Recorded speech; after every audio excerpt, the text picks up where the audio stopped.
Los Angeles prepares for a public memorial service for Kobe Bryant. We're learning more about the pilot who was at the controls when the helicopter went down, killing Bryant and 8 others, including his daughter. Turns out that pilot had been disciplined in the past, and ABC's Kenneth Moten is right here and on the story. Kenneth, good morning to you. Good morning, Dan. The pilot operating Kobe Bryant's doomed helicopter was experienced with thousands of flight hours, according to his employer. But this morning, his actions that day of the crash under scrutiny as investigators work to figure out exactly why that chopper went down.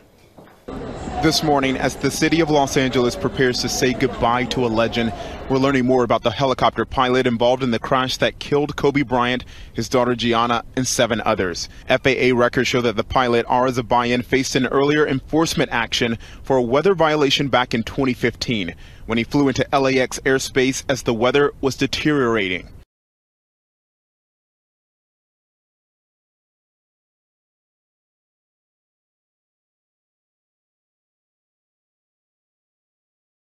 It's a new layer of suspense in the Harvey Weinstein trial. Jury deliberations are set to resume Monday after jurors sent the judge a note suggesting they might be deadlocked on the most serious charges the movie mogul is facing. Wait, good morning. Both sides on Friday, the defense and prosecution, talked about their next move now that the jury seems to be deadlocked on the most serious charges against Harvey Weinstein. Neither side appears to be willing to accept a partial verdict. The judge sending the jury back to deliberate.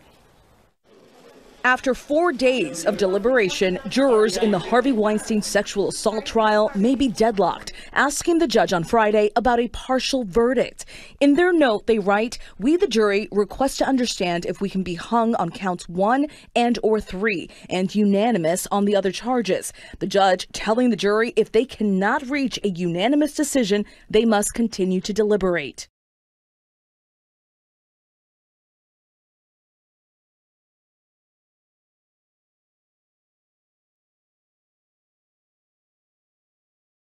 Oldest nuclear power plant is scheduled to start shutting down on Friday evening. But ahead of that, Greenpeace activists who staged a different protest at a different nuclear facility have been arrested. They protested at the Tricastin plant, which is now nearly 40 years old. The activists say its age makes it unsafe. Meanwhile, the Fessenheim plant will begin the decommissioning process as part of France's push to use less nuclear power. The plan will unfold over decades, with the goal being to reduce reliance on nuclear to 50% of the total grid. Opponents say the Fessenheim shutdown will lead to more than 2,000 local job losses.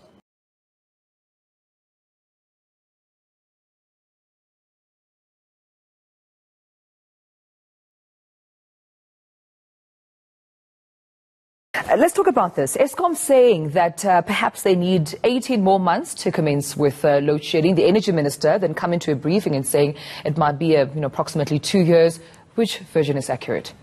Okay, I think neither of those versions are accurate. The minister is not close enough to the operations at Eskom, and the new CEO, with respect, has already been there for 30 days. I have gone into the situation at Eskom in detail with one of the IMF subcontractors who has vast experience. He's turned around 5 utilities globally, and our estimate is it will take at least 5 years. Under the Eskom scenario of refurbishing the boilers, at least 5 years of load shedding to happen before even that will pass. And I'm saying 5 years at the minimum. Oof.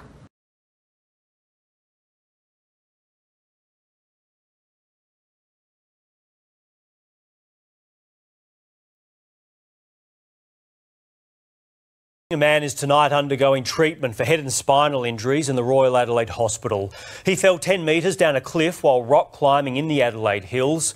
A major operation unfolding to rescue the man with rough terrain, making it difficult for emergency crews. In the hands of specialist paramedics, the injured climber is delicately winched to safety. The man plunging 10 metres down a cliff at the Morialta Conservation Park just before 9:30 this morning. I believe he was climbing with ropes and there was a problem with his rope system. Sparking a major operation, paramedics, SES firefighters and specialist police all called in to assist. Crews are making their way to the patient at the bottom of the cliff. thick scrub proving far too difficult for emergency services, with the chopper flying in to rescue the 48-year-old who was suffering spinal head and hand injuries.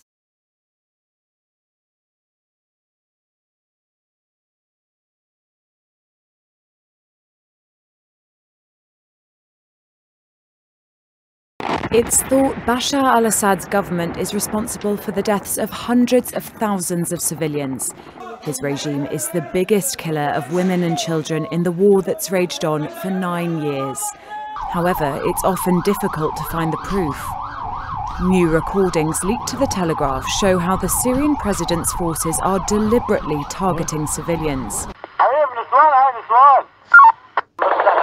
The recordings reveal soldiers from the Army's Division 25 spot several women returning to their homes to recover their belongings.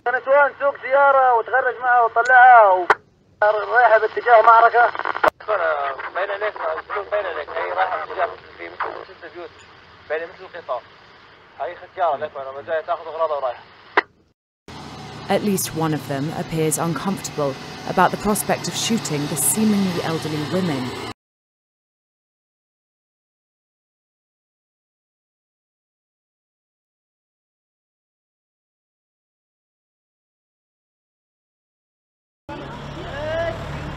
Shutters are down in Codogna's town centre. This supermarket says it's closed due to a regional order, banning public gatherings because of a coronavirus scare. The town in Lombardy, with 15,000 inhabitants, was the first among a handful of communities to be placed under lockdown in northern Italy. Authorities are planning to move infected people to designated quarantine centres, as one patient in the region succumbed to the disease. The death in Lombardy came hours after the COVID-19 claimed the life of the first European citizen in neighbouring Veneto region. A 78-year-old man died in a hospital where he had been admitted 10 days ago for an unrelated illness. No direct link has been established between him and China.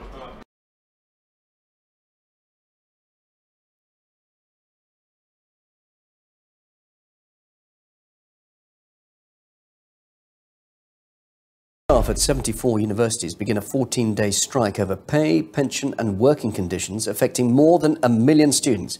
Vice President of Goldsmiths University and College Union, Des Friedman, told us that most of his students understand why this action is happening. Well, we hope that with 14 days of strike action, we will force the employers to address us in a more meaningful way than they have before. So they've started to shift a little bit over some of the issues. They've recognised that casualisation is a problem. They've recognised that race and gender pay gaps are problems, but they haven't given us any kind of meaningful assurances. So we need to keep the pressure up.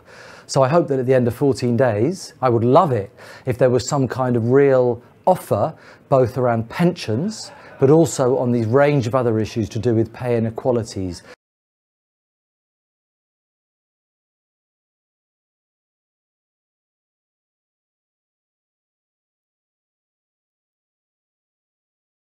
Abuse at your own peril. That's the warning from the UK Health Service, which is tightening its tolerance when it comes to unruly patients. Doctors can already refuse non-emergency care to aggressive or violent patients, but the new rules that come into effect in April are much broader. Now, all types of harassment, bullying, or discrimination will be covered, and that includes sexist, racist, or homophobic comments. The NHS says any abuse of staff has to be taken seriously. We will not tolerate assaults, physical or verbal, against NHS colleagues, staff or volunteers.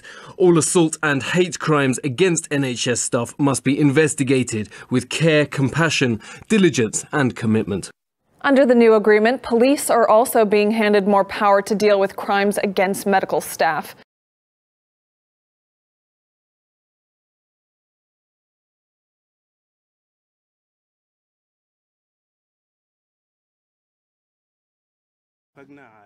A lot of people will think that they've seen this act before. Just a few years ago in 2016, the two leaders also tried to form a unity government and it collapsed a few months later. Mostly it'll fall on the two leaders to prove to everyone that this time is different. I think there are signs that this will prove to be a sequel with a better ending, or at least slightly better ending, rather than a rerun of the last time.